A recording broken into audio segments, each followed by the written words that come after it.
So let's start with a story you're definitely not going to see on CNN, which is chemical weapons. This report comes to us from Denis Pushilin, the acting governor of Donetsk, the Donetsk People's Republic, which is now Russia.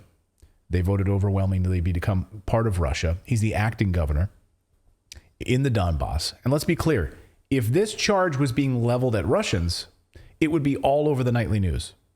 Putin using chemical weapons, You would hear it everywhere. But you won't hear this story.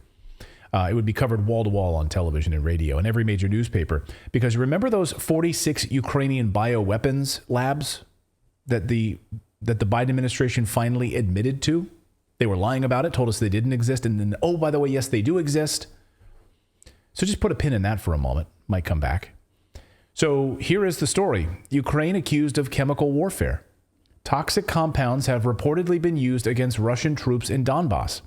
Russian military commanders have reported that Ukrainian troops deployed a type of chemical weapon against their units in Donbass, according to a local official. Speaking to Russian television on Monday, Denis Pushilin, the acting governor of the Donetsk People's Republic, said his office has been receiving reports about possible chemical warfare for at least 2 weeks. Ukrainian troops have reportedly been deploying chemical compounds that make our military service members ill, he said. Really quickly, did we cover or show the videos recently where, remember when they had packed refrigerators and they had the chemicals in there? I thought we played a video or something like that on this channel, but I can't remember if yeah. So they had these chemical things that they were making and putting in the refrigerators to store. Yes. So it checks out. Yes, it does. So when you think back to those 46 bioweapons labs, when they're just bio-research facilities, according to Victoria Newland. Okay. And who knows, maybe these came out of there or not, we don't know. We know very little about it. And so, by the way, we should be fair and transparent here. So, by the way, does Dmitry Peskov in the Ministry of Defense for Russia. The spokesperson for the Kremlin this afternoon declining to discuss any of this with journalists or the press.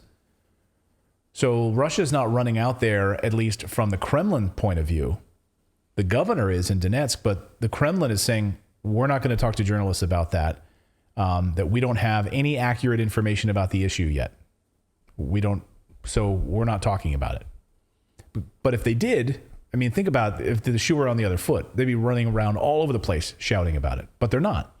So hat tip to them for just keeping their mouth shut on this. We don't know. But that's the report this afternoon.